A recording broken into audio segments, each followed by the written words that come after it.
News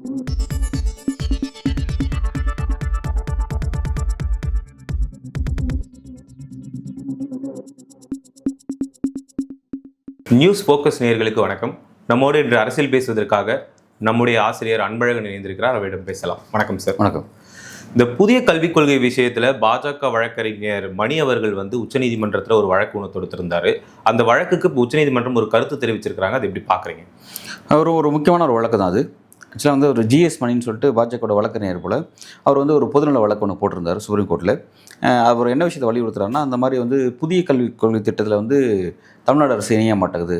குறிப்பாக அந்த PM Sri திட்டத்தை ஏற்றுக்க மறுக்கிறாங்க அப்படிங்கிற ஒரு விஷயத்தை மென்ஷன் பண்ணி சொல்லியிருந்தார். அதுதான் அந்த வழக்கு சொல்கிறது. ஆக்சுவலாக அந்த பிஎம் ஸ்ரீ திட்டங்கிறது நமக்கு நல்லா தெரியும். அதாவது இப்போ பிரதான மந்திரி ஸ்கூல்ஸ் ரைசிங் ஆஃப் இந்தியா அப்படின்ற அந்த ஸ்கீம் புதிய கல்விக் கொள்கையில் நிறைய ஸ்கீம்ஸ் இருக்குது. அதில் ஒரு ஸ்கீம் இந்த ஸ்கீம். இதில் கிட்டத்தட்ட ஒரு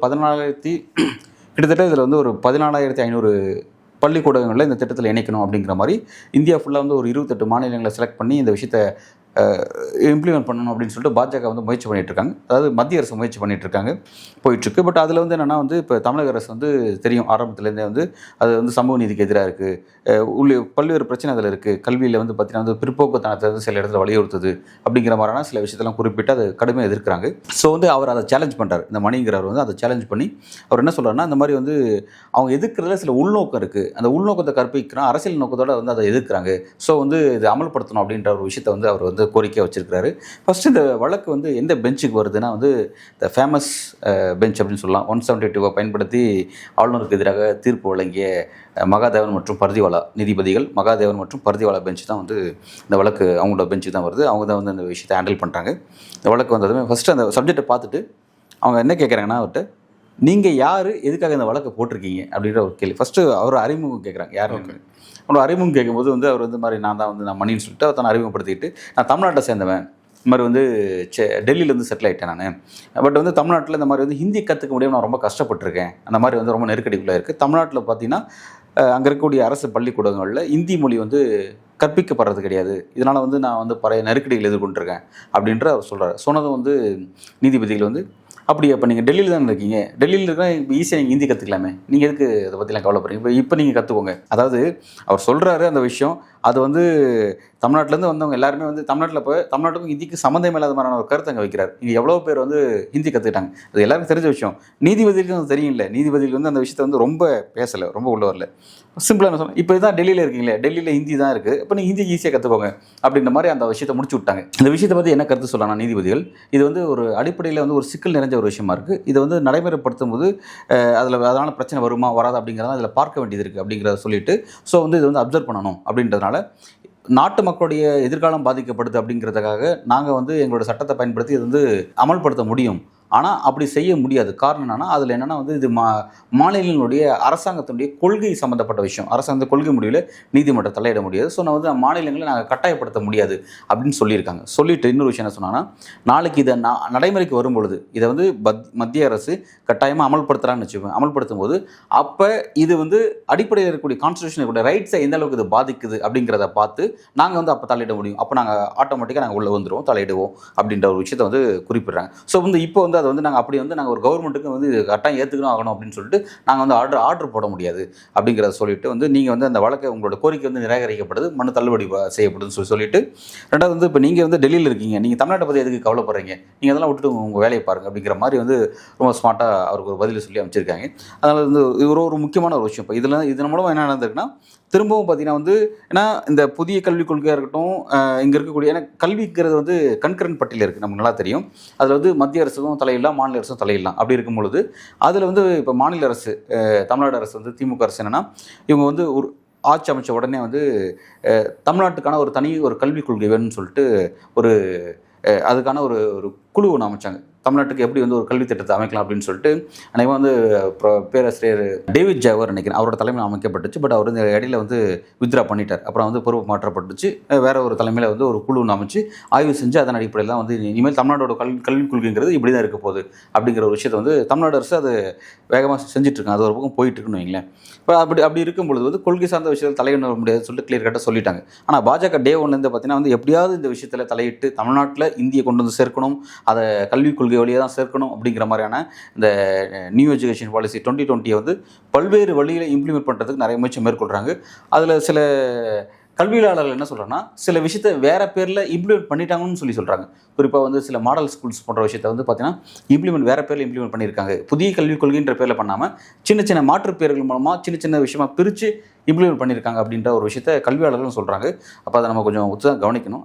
எனிவே பார்த்தீங்கன்னா இந்த விஷயத்தில் பார்த்தீங்கன்னா ஸ்டாலின் அரசுக்கு, அதாவது மாநில முதல்வர்களுக்கு தான் அதிகாரம், அதில் நாங்கள் தலையிட முடியாது அப்படிங்கிற அளவில் வந்து கிளியர் கட்டாக நீதிமன்றம் அதை வந்து ஒதுக்கிட்டாங்க அப்படிங்கிறது கவனிக்க வேண்டிய விஷயம். இப்போ மாநில அரசு வந்து தொடர்ந்து இந்த புதிய கல்விக் கொள்கையை எதிர்க்கிறாங்க அப்படிங்கிற ஒரு விஷயம் இருக்குது. இப்போ மீண்டும் இப்போ மும்மொழி இது போன்ற விஷயங்களை வந்து பாஜக சார்ந்த நபர்கள் தொடர்ந்து எங்களால் வந்து ஹிந்தி பேச முடியல, இப்போ உச்சநீதிமன்றம் வரைக்கும் போய் ஒரு வழக்கறிஞரே சொல்கிறாரு அப்படின்னா, இப்போ அவர் டெல்லியில் இருந்தும் இது சொல்லக்கூடிய செய்தி என்ன? இல்லை, அது என்ன அப்படின்னா வந்து ஒரு நல்ல கேள்வி. இது திரும்ப பாஜக வந்து பல்வேறு வழியில் முயற்சி பண்ணிட்டு இருக்காங்க. அதான் நான் ஏற்கனவே சொன்ன மாதிரி நியூ எஜுகேஷன் பாலிசி எப்படியாவது கொண்டு வந்து சேர்த்தணும், தமிழ்நாட்டில் எப்படியாவது அங்கே இருக்க மக்களை ஹிந்தி படிக்க வச்சிடணும், அதுக்கு எல்லா விதமான விஷயத்தையும் முயற்சி பண்ணி பார்க்குறாங்க. எக்ஸ்ட்ரீம் லெவலில் போயிட்டு கல்விக்கான ஃபண்டை கட் பண்ணிகிட்டே ஒரு அரசியல் பண்ணாங்க அப்படிங்கிறதெல்லாம் நம்ம பார்த்தோம். நாடாளுமன்றத்தில் வந்து காட்டமான தோணியில் வந்து மத்திய கல்வி அமைச்சர் தர்மேந்திர பிரதான் பேசின விஷயங்கள்லாம் நம்ம பார்த்தோம், மறக்க முடியாது. அந்த மாதிரி தான் இருந்துச்சு அவங்களோட டோன். அவங்க மட்டும் இல்லை, பலரும் கூட அது அப்படி பேசினாங்க. ஸோ வந்து ரொம்ப அடமண்ட்டாக ஸ்டபனாக வந்து அந்த விஷயத்தில் உட்காந்துட்டு இருக்காங்க. ஸோ அப்படி இருக்கும் பொழுது இது வந்து என்னென்னா வந்து ஒரு பாஜகவுடைய அதாவது பாஜகவுடைய தொண்டர்கள், அதாவது இப்போ பாஜகவுடைய டாப் கேடருக்கு ஏதாவது ஒரு நெருக்கமான இடத்த நம்ம காட்டலாமா, அவங்களோட நெருக்கத்தை நம்ம பெறணுமே அப்படின்றதுக்காக சூமோட்டோவாக தன்முனைப்பாகவே இந்த மாதிரியான விஷயத்த வந்து முயற்சி பண்ணுறாங்க அப்படின்னு நான் பார்க்குறேன். ஏன்னா பாஜக வந்து டைரெக்டாக பாஜகவுடைய அஃபிஷியல்ஸ் பெருசாக பண்ணுற மாதிரி இது தெரியல. இந்த மாதிரி இங்கொன்றுமா யாராவது ஒருத்தர் இப்படி ஒரு வழக்கை ஒன்று போடலாம் அப்படின்ற மாதிரி ஒரு வழக்கை போட்டு இது மூலமாக நெருக்கடி ஏற்படுத்தலாமான்னு பார்க்குறாங்க. பட் இது நீதிபதியில், அதாவது நீதிமன்றத்தில் இதோட சக்ஸஸிவ் ரேட் என்ன அப்படிங்கிறது அவங்களுக்கு நிச்சயமாக தெரியும். இது இப்படி தான் போகுன்றது தெரியும். ஆனால் இவங்களோட கெட்ட நேரம் என்ன தெரியல. பார்த்தீங்கன்னா வந்து பெஞ்ச் வந்து திரு பர்திவாலா மகாதேவன் பெஞ்சுக்கு வந்திருக்கு. அந்த பெஞ்ச் தான் ஏற்கனவே வந்து ரொம்ப சூடாக இருக்காங்க. குறிப்பாக வந்து பார்த்தீங்கன்னா மோடிக்கு எதிராகவும், இப்போ மோடி செய்யக்கூடிய ஆளுநரை வச்சு மோடி செய்யக்கூடிய அரசியலுக்கு எதிராகவும் ரொம்ப காட்டமாக தன்னோட தீர்ப்புகளை வழங்கினாங்க. வரலாற்று சிறப்புமிக்க தீர்ப்பு அதெல்லாம். 75 ஆண்டுகால வரலாற்றில் ஒரு மாநிலத்தில் ஒரு இயற்றப்படக்கூடிய சட்ட தீர்மானம், அந்த சட்ட தீர்மானத்துக்கு உச்சநீதிமன்றமே அதிகாரம் வழங்குது. அதை வந்து அந்த தீர்மானத்தை உச்சநீதிமன்றம் சட்டமாக மாற்றுது அப்படிங்கிறது போது இங்கே ஆளுநர் ஒருத்தர் தேவையே கிடையாது அப்படிங்கிற மாதிரியான ஒரு சீரியஸான விஷயம் அந்த பெஞ்சுக்கு இது வந்திருக்கு. ஸோ வந்து இவரோட கெட்ட நேரம் இந்த விஷயம் அவங்க அங்கேயே வரும்போது அங்கே வந்து என்னென்னா ஃபஸ்ட்டு யார்ப்பா நீங்கள், உங்களோட தகவல் என்ன, நீங்கள் உங்களை பற்றி தெரிஞ்சுக்கிட்டு தான் ஃபஸ்ட் சப்ஜெக்ட்டுக்குள்ளே வராங்க. டேரெக்டாக அவங்க எதுக்குள்ளே கூட வராமல் நீ யார், எதுக்கு நீ இந்த வழக்கு எதுக்கு போகிற அப்படிங்கலாம் கேட்டு தான் வந்து உள்ளே வந்து கருத்து சொல்கிறேன் அப்படின்னு பார்க்கும்போது திரும்ப ஏதாவது ஒரு வழியில் செஞ்சிடலாமா, தமிழ்நாட்டில் மும்மொழி விஷயத்தையோ இல்லை கல்விக் கொள்கையோ செஞ்சிடலாமா அப்படின்ற மாதிரி சின்ன முயற்சிகளை மேற்கொண்டுட்டு இருப்பாங்க. ஆனால் பாஜக அதில் அந்த விஷயத்தை கைவிட்டுற மாட்டாங்க நான் பார்க்குறேன். அந்த முயற்சி தொடர்ச்சியாக செய்வாங்க நான் பார்க்குறேன். அதில் பின்வாங்க மாட்டாங்க நான் பார்க்குறேன். சில சர்க்கிள் இருக்கலாம், ஆனால் எந்த ரிசல்ட் அதை நோக்கி நகரவாக நான் பார்க்குறேன். பட்ஜெட் டைமில் இருந்தே வந்து நிதி ஒதுக்கலை அப்படின்னு சொல்லி இங்கே இருக்கக்கூடிய எம்பிக்கள்லாம் வந்து நிதியமைச்சர்கிட்டே கேட்கும்போது நிதியமைச்சரும் இதே மாதிரியான ஒரு டோன் கொஸ்டின் தான் வந்து அவங்க சொல்லுவாங்க, எங்களால் ஹிந்தி கற்றுக்க முடியல அப்படிங்கிறது. மீண்டும் உங்களுக்கு ஹிந்தி கற்றுக்கல அப்படிங்கிறது தான் ஒரு விஷயம்னா நீங்கள் இதை வழக்கு தொடுத்து எப்படியாவது அதை இன்செர்ட் பண்ணணும் அப்படிங்கிறது தான் அவங்களுக்கு ஒரு நோக்கம் அப்படிங்கிறது வெளிப்படையாக தெரியுது. இப்போ வெளிப்படையாக தெரியுது. ஆக்சுவலாக வந்து நிர்மலா சீதாராமன் போட்டவங்க சீனியர்ஸு, அவங்க வந்து இராணுவத்துறை அமைச்சராக இருந்திருக்காங்க, பிறகு வந்து இப்போ வந்து நிதித்துறையாக இருக்காங்க, முக்கியமான போர்ட்ஃபோலியோலாம் வகிக்கிறாங்க. அப்படி இருந்துட்டு அவங்க வந்து ரொம்ப காட்டமாக அநாகரிகமாக பேசுறது, தனக்குன்னு உண்டான ஒரு அதை டீப்பாக போய் பார்த்தா அவங்களுடைய அந்த சாதி அந்த திமிரை வந்து அவங்க வந்து வெளிப்படையாக காட்டுறாங்க அப்படிங்கிறத நம்மளால் புரிஞ்சிக்க முடியுது. அதெல்லாம் ரொம்ப காட்டமான விஷயம் டோன் பேசுகிறாங்க. அந்த டோனுக்காகவே வந்து கடைசியில் அவங்களாலே வந்து ப்ரெஸ் அட்ரஸ் பண்ணுறது சங்கடமான ஒரு சுச்சுவேஷனை எதிர்கொள்கிறாங்க. அந்த மாதிரியான நபராக அவங்க செயல்படுறாங்க. அவங்க பேசுகிற விஷயங்கள் நாடாளுமன்றத்தில் பேசுகிறாங்க அப்படிங்கும்போது அதெல்லாம் அவை குறிப்பில் இடம்பெறக்கூடிய ஸ்டேட்மெண்ட். அதை பற்றியெல்லாம் கொஞ்சம் கூட கவலைப்படாமல் ஒரு வெளிப்படை ஒரு பொய் அடிச்சு விட்றாங்க. நான் வந்து தமிழ்நாட்டில் என்னால் கற்றுக்க முடியல, ஹிந்தி கற்றுக்க முடியல அப்படின்னு சொல்லிட்டு இருக்கேன். இங்கே வந்து ஹிந்தி பிரச்சார சபா இந்த விஷயத்தை பேசி நமக்கு பிடிச்சி தான் போகுது. மக்களுக்கு எல்லாருக்குமே தெரியும் இங்கே வந்து ஹிந்தி திணிப்பு தான் எதிர்க்கிறாங்க தவிர ஹிந்தி யாருன்னு எதிர்க்கிறது நல்லா தெரியும். அப்படிப்பட்ட தனிப்பட்ட நிர்மலா சீதாராமன் ஹிந்தி படிக்க இங்கே எந்த விதமான தடையும் கிடையாது. அதை திணிக்கிறது தான் எதிர்த்தாங்க. அதுவும் அந்த பாலிடிக்ஸ் காங்கிரஸோட பாலிடிக்ஸ், இவங்க பாலிடிக்ஸ் கிடையாது. இவங்க பாலிடிக்ஸ் இப்போ தான் எனக்கு தெரிஞ்சு வாஜ்பாய் பீரியடில் கூட இந்தளவுக்கு மாநில உரிமையில் கை வச்சு இந்தளவுக்கு ஹிந்தி இம்போஷன்லாம் செய்யலை. இப்போ மோடியோடைய டென்யூரில் தான், அதுவும் மோடி வந்து இந்த பேக் டு பேக் இப்போ 2019 பிறகு தான் இந்த விஷயங்கள் ஆரம்பிக்கிறதே தவிர ஆரம்பத்தில் கூட இதெல்லாம் எதுவும் இல்லை. இதுக்கு முன்னாடி செஞ்ச விஷயங்கள்லாம் வந்து காங்கிரஸ் செஞ்ச விஷயம். அப்படி இருக்கும்போது வந்து இவங்கெல்லாம் காங்கிரஸ் எதிர்த்து அரசியல் செய்யணும். அதை செய்யாமல் வந்து இன்றைக்கி தமிழ்நாட்டில் திமுக அரசு எதிர்த்து ஒரு அரசியல் செய்யக்கூடிய ஒரு போக்கை வந்து இவங்கெல்லாம் தெரியப்படுத்துகிறாங்க. பட் இதெல்லாம் வந்து எண்ட் ஆஃப் த ரிசல்ட் பார்த்தீங்கன்னா அது வந்து ஜஸ்ட் ஒரு பிளேம் பாலிடிக்ஸ்.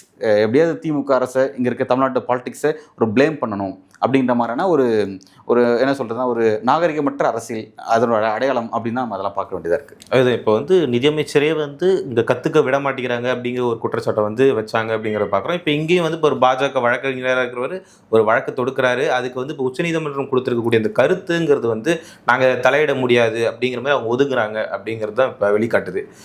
இப்போ வாய்ப்பு இருக்குது அப்படிங்கிற மாதிரியான ஒரு விஷயத்தையும் அவங்க சொல்கிறாங்கல்ல. இப்போ வந்து ஒன்றிய அரசு வந்து அதை அமல்படுத்தும் பொழுது நாங்கள் வரோம் அப்படிங்கிற மாதிரியான ஒரு விஷயத்தை வந்து அது ரொம்ப முக்கியமானது. இது ரொம்ப முக்கியமானது. ஏன்னா வந்து சப்போஸ் இது அதாவது நாங்கள் வந்து மாநில அரசை இதை ஏற்றுக்கோன்னு சொல்லிட்டு கட்டாயப்படுத்த முடியாதுன்னு ஒன்று சொல்லிட்டு அதோட தன்னோட எல்லையை முடிச்சுட்டு இன்னொரு சென்டென்ஸ் என்ன சொல்கிறான்னா, நாளைக்கு மத்திய அரசு இதை அமல்படுத்தும் பொழுது இது வந்து கான்ஸ்டியூஷனில் இருக்கக்கூடிய அடிப்படை ரைட்ஸை பாதிக்குது. இன்கேஸ் வந்து பார்த்தீங்கன்னா வந்து ஒரு மனுஷனுடைய கற்றல் விஷயத்தை, ஏன்னா வந்து புதிய கல்விக் கொள்கை பார்த்தீங்கன்னா வந்து லேபர்ஸ், அதாவது உலகம் ஃபுல்லாகவே இந்த ஃபார்மெட் இருக்குங்கிறாங்க. அதாவது படிக்கக்கூடிய மாணவர்களை ஃப்யூச்சரில் வந்து அவன் எதை நோக்கி போகணும், அவன் வந்து ஒரு முதலாளி ஆகணுமா, அல்லது ஒரு சயின்டிஸ்ட் ஆகணுமா, அல்லது வந்து ஒரு லேபராக மாறணும் அப்படிங்கிறத வந்து அவன் அந்த படிப்பை முடிவு பண்ணுது, அந்த எஜுகேஷன் பாலிசியை முடிவு பண்ணிடுது. ஆனால் இந்த 2020 பார்த்தீங்கன்னா வந்து பெரும்பான்மையான மாணவர்களை இப்போ நீங்கள் பார்த்துருப்பீங்க. நீங்கள் ரீசெண்டாக வந்து போன வாரத்தில் வந்து ஒரு முக்கியமான ஒரு ஆர்டர் மத்திய அரசுலேருந்து வந்த ஆர்டர், இனிமேல் ஆல் பாஸ் சிஸ்டத்தை வந்து மாற்றி அமைக்கணும். தேர்ட்லே ஆல் பாஸுங்கிறத கட் பண்ண ஆரம்பிச்சிடணும். அதாவது ஆல் பாஸ் சிஸ்டம் 8வது வரைக்கும் கொண்டு வந்து வச்சதே ஒரு மிகப்பெரிய ஒரு சமூக தொலைநோக்கு பார்வை கொண்ட ஒரு சீர்திருத்த அடிப்படையில் கொண்டு வந்த ஒரு விஷயம் தான். ஏன்னா குறைஞ்சது 8வது வரைக்கும் ஒருத்தர் வந்து படிச்சாகணும். அதனால வந்து அது வரைக்கும் வந்து பார்த்தீங்கன்னா வந்து கட்டாயமாக ஆல் பாஸுங்கிறத வச்சுட்டாங்க. 8வதுக்கு அப்புறம் தான் வந்து அதை ரெஸ்ட்ரிக்ட் பண்ண ஆரம்பித்தாங்க. அது ஏன்னா இங்கே இருக்க எல்லாருமே ஒரே நேரத்தில் வந்து எல்லாருமே ஒரே அளவுக்குள்ள இங்கே இருக்கிறது இல்லை. பலரும் வந்து பல்வேறு ஏற்றத்தாழ்வுகள் தான் படிக்க வராங்க. சாதி ரீதியான ஏற்றத்தாழ்வுங்கிறது பல பேருக்கு நீண்ட காலமாக கல்வி கொடுக்காம இருந்த ஒரு விஷயம். அப்படி இருக்கும்போது அந்த 8வது ஆல் பாஸுங்கிறது ஒரு முற்போக்கோட அடையாளம் தான். அதை வந்து 5க்கு மாற்றுறாங்க, இப்போ 3க்கு மாற்றுறாங்க. இப்போ நியூ எஜுகேஷன் பாலிசி அதை 3வதுல கொண்டு வந்து வைக்கிறாங்க. 3வதுலேயே நீங்கள் ஒருத்தனை ஃபில்டர் பண்ணால் அவனோட ஃபியூச்சர் எப்படி பாதிக்கப்படும்? இதெல்லாம் ஒரு மோசமான ஒரு விஷயம்.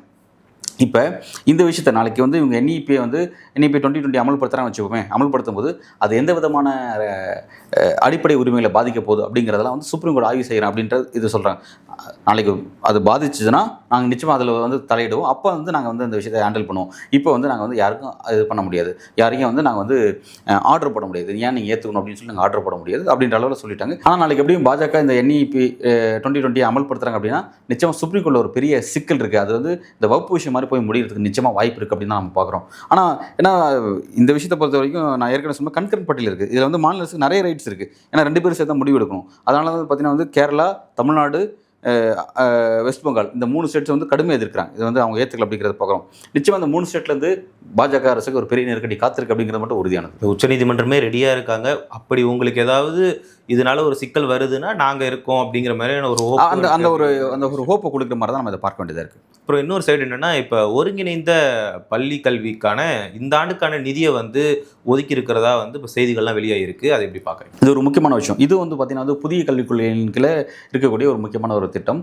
ஒருங்கிணைந்த பள்ளி கல்வி திட்டங்கிறது என்னதுன்னா, அது வந்து ஒரு சென்ட்ரல் கவர்மெண்ட் வந்து அந்த ஸ்கீமை கொண்டு வந்து எப்படி அது இம்ப்ளிமெண்ட் பண்ணுறாங்க அப்படின்னா, இங்கே இருக்கக்கூடிய கல்வியினுடைய இன்ஃப்ராஸ்ட்ரக்சர்ஸை மேம்படுத்தணும். பிறகு வந்து மாணவர்களுடைய கல்வி சேர்க்கையை கல்வி நோக்கி மாணவர்களை அழைத்து வரக்கூடிய அந்த எண்ணிக்கை அதிகப்படுத்தணும். 2வது பார்த்தீங்கன்னா ஆசிரியர்களோட திறனை மேம்படுத்தணும். நிறைய விஷயங்கள் அதை செய்யணும். அதாவது பேசிக்காக வந்து கல்வியோட இன்ஃப்ராஸ்ட்ரக்சரை கம்ப்ளீட்டாக எல்லா வகையிலும் டெவலப் பண்ணணும் அப்படிங்கிறது ஒரு நோக்கம், இந்த திட்டத்தினோட நோக்கம்.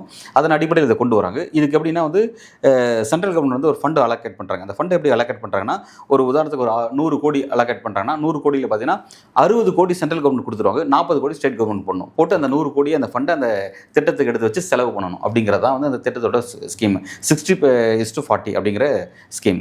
இப்போ இந்த திட்டத்தில் என்னென்னா, ஆல்ரெடி பார்த்தீங்கன்னா வந்து போன ஆண்டு 2024 to 25 போன நிதியாண்டில் பார்த்தீங்கன்னா தமிழ்நாடு அரசுக்கு இதே ஸ்கீமில் வந்து கிட்டத்தட்ட 3,000 கோடி ஒதுக்கப்பட்ட நிதி. அதில் பார்த்தீங்கன்னா 1,400 கோடி ஸ்டேட் கவர்மெண்ட்டோடது. மீதி இருக்க 2,150 கோடி யூனியன் கவர்மெண்ட் ஒதுக்க வேண்டிய ஃபண்டு. அந்த ஃபண்டை வந்து ஒதுக்கலை. அந்த ஃபண்டு பார்த்தீங்கன்னா வந்து 3 டேர்ம்ஸாக 4 டேர்ம்ஸாக கொடுப்பாங்கன்னு நினைக்கிறேன். அது வந்து அவங்க அதுக்கு தேவைக்கேற்ற மாதிரி அதை பிரித்து கொடுப்பாங்க. ஒரு இயருக்கு 3 டேர்ம்ஸோ 4 டேர்ம்ஸ் நினைக்கிறேன். ஆனால் ஒரு டேர்ம் ஃபண்டு கூட நமக்கு வரவே இல்லை. என்டையர்லி கம்ப்ளீட்டாக அந்த ஃபண்டு வந்து கட் ஆகிடுச்சு. அதுதான் வந்து ஒரு சீரியஸான பிரச்சனை. அந்த ஃபண்டு கேட்டு போகும்போது தான் வந்து நீங்கள் ஏன் வந்து புதிய கல்விகளை ஏற்றுக்க மறுக்கிறீங்க, மும்மொழி திட்டத்தை ஏன் வந்து ஏற்க மறுக்கிறீங்க, ஏன் ஹிந்தி கற்றுக்க நீங்கள் எதிர்ப்பு தெரிவிக்கிறீங்க அப்படிங்கிற மாதிரியான கொஷின்ஸை தொடர்ச்சியாக ரைஸ் பண்ணிட்டு இருந்தாங்க. அதுதான் வந்து பார்லிமெண்ட் வரையும் எதிரொலிச்சது. ஒரு பெரிய சீரியஸான டிஸ்கஷன் ஆகிட்டு எக்ஸ்ட்ரீம் லெவலில் போயிட்டு தமிழர்கள் வந்து ஒரு காட்டு மிராண்டிகள் அப்படிங்கிற மாதிரியான டோன்லாம் பயன்படுத்திட்டு அப்புறம் அந்த கருத்துக்கு மன்னிப்பு கேட்கக்கூடிய இடத்துக்குலாம் வந்து அவங்க நகர்ந்தாங்க அப்படிங்கலாம் நம்ம பார்த்தோம். அந்த மாதிரியான ஒரு சீரியஸான இடத்துல நகர்ந்துச்சு. ஆனால் இதில் நம்ம ஒரு விஷயம் நல்லா கவனிக்க வேண்டியது இருக்குது. அடிப்படையில் பார்த்தீங்கன்னா இந்த புதிய கல்விக் கொள்கை இந்த திட்டம் நல்ல திட்டம் தான். அதை 2 பேரும் ஷேர் பண்ணிக்கிட்டு இந்த ஒருங்கிணைந்த பள்ளி கல்வி திட்டத்தின் கீழே இங்கே இருக்கக்கூடிய கல்வியினுடைய இன்ஃப்ராஸ்ட்ரக்சர்ஸை மாற்றி அமைக்கணும் அப்படிங்கிறது ஒரு நல்ல ஸ்கீம் வைங்களேன். பட் வந்து அதில் என்னன்னா அந்த கொடுக்க வேண்டிய ஃபண்டை கொடுக்காம இருக்கிறதுல ஒரு பெரிய பாலிடிக்ஸ் பண்ணுறாங்க அப்படிங்கிறத நம்ம கவனிக்கிறோம். இதை ஓவராலாக செக் பண்ணால் இந்த மாதிரி சரி தமிழ்நாட்டுக்கு நிதி மறுக்கிறீங்க, இதே மாதிரி பாஜக ஸ்டேட்டுக்கு நீங்கள் பாஜக ஆளக்கூடிய மாநிலத்துக்கு இதை நீங்கள் எப்படி அமல்படுத்திருக்கீங்க, பிறகு பாஜக கூட்டணியோடு இருக்கக்கூடிய மாநிலத்துக்கு நீங்கள் எப்படி அமல்படுத்திருக்கீங்கன்னு ஒரு எக்ஸாம்பிள் எடுத்து பார்த்தோம்னா, இப்போ வந்து உத்தரப்பிரதேசில் பாஜக டைரெக்டாக ஆட்சி செய்கிறாங்க. யோகி ஆதித்யநாத்துடைய டபுள் என்ஜின் கவர்மெண்ட், அவர் மோடி டபுள் என்ஜின் கவர்மெண்ட் பார்க்குறோம். அடுத்த பிஎம்க்குலாம் அவரோட பேர் நாமினேட்டில் இருக்குது அப்படிங்கிற மாதிரிலாம் போயிட்டு அந்தளவுக்கு முக்கியமான ஒரு ஸ்டேட்டு. அந்த ஸ்டேட்டை பொறுத்த வரைக்கும் ஒதுக்கப்பட்ட ஃபண்டு பார்த்தீங்கன்னா 6970 கோடி, ஏறத்தாழ வந்து 7000 கோடி வச்சுக்கலேன் அங்கே ஒதுக்கப்பட்ட ஃபண்டு.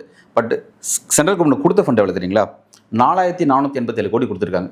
ஏறத்தாழ பார்த்தீங்கன்னா வந்து 2480 கோடி பெண்டிங், அங்கே ஒரு பெண்டிங் இருக்குது. இது உத்தரப்பிரதேச பாஜக டைரெக்டாக டபுள் என்ஜின் கவர்மெண்ட், அவங்களுக்கே 2400 கோடி, ஆல்மோஸ்ட் 2500 கோடி பெண்டிங் வச்சிருக்காங்க அங்கே போன நிதியாண்டுக்கு மட்டும். இப்போ வந்து பாஜக கூட்டணியில் ஆட்சி செய்யக்கூடிய பாஜகவும் உதாரணத்துக்கு வந்து நிதிஷ்குமார் எடுத்துக்குமே, பீகார் எடுத்துக்கோம், நிதிஷ்குமாரும் பாஜகவும் சேர்ந்து ஆட்சி செய்யக்கூடிய என்டிஏ கவர்மெண்ட் நடக்கக்கூடிய ஒரு ஸ்டேட். அந்த இடத்துல பார்த்தீங்கன்னா 4991 கோடி வந்து ஒதுக்கப்பட்ட ஃபண்டு. பட் அங்கே கொடுத்த ஃபண்ட் எவ்வளோ அப்படின்னு பார்த்தீங்கன்னா 2985 கோடி கொடுத்துருக்காங்க. லேக் அங்கே எவ்வளோ இருக்குன்னு பார்த்தீங்கன்னா வந்து ஆல்மோஸ்ட் 2005 கோடி பெண்டிங் இருக்குது. பாதி வந்து ஒரு பெரிய பெண்டிங் இருக்குது. அங்கேயே எவ்வளோ இருக்குது இது வந்து இது இங்கே இருக்கா? இப்போ வந்து பாஜக என்டிஏ அலைன்ஸில் இருக்கக்கூடிய ஒரு யூனியன் டெரிட்டரி எடுத்துப்போமே, யூனியன் டெரிட்டரி வந்து புதுச்சேரி எடுத்துப்போம். புதுச்சேரிக்கு பார்த்தீங்கன்னா வந்து 19 கோடி ஃபண்ட் அலோகேட் ஆயிருக்கு. பட் வந்து கொடுத்த ஃபண்டு 12 கோடி தான்.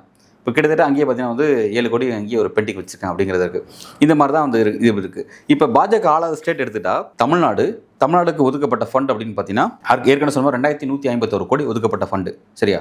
எவ்வளோ கொடுத்துருக்காங்க பார்த்தீங்கன்னா எதுவுமே கொடுக்கல, 0.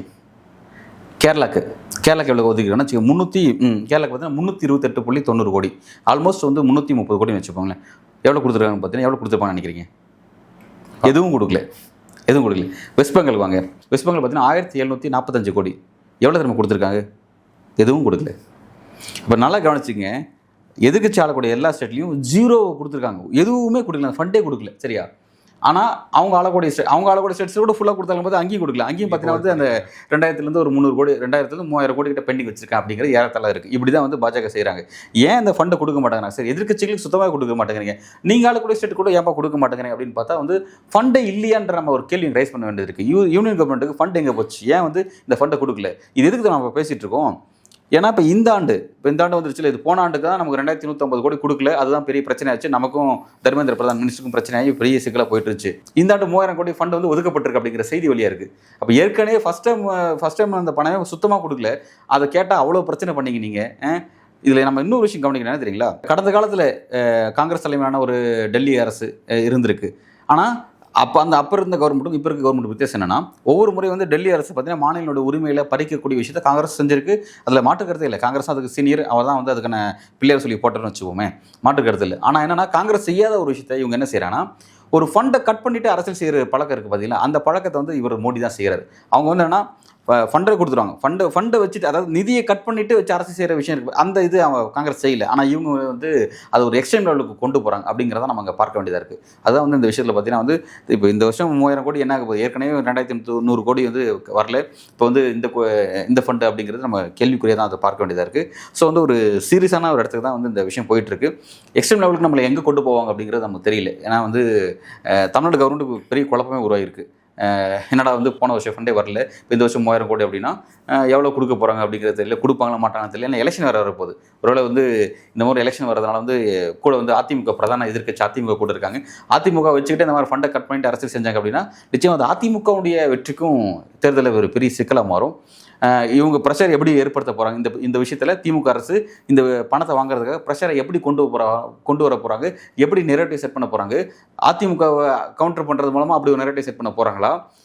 எப்படிங்கிறத வந்து நம்ம பொறுத்து தான் பார்க்கணும். இது இப்போ நீங்கள் சொன்னது போல் கடந்த நிதியாண்டிலே வந்து நிதி ஒதுக்கலை அப்படின்னும் பொழுது அரசியல் கட்டத்தில் எவ்வளோ பிரச்சனைகள் நடந்தது அப்படிங்கிறத பார்க்க முடிஞ்சுது. இப்போ நிதி ஒதுக்கிட்டாங்க அப்படிங்கிற மாதிரி செய்திகள் தான் வெளியே வருது. இன்னும் அடுத்தடுத்த கட்டம்ங்கிறது எப்படி நகருதுங்கிறத நம்ம பொறுத்திருந்து பார்ப்போம். உங்களுடைய நேரத்துக்கு நன்றி.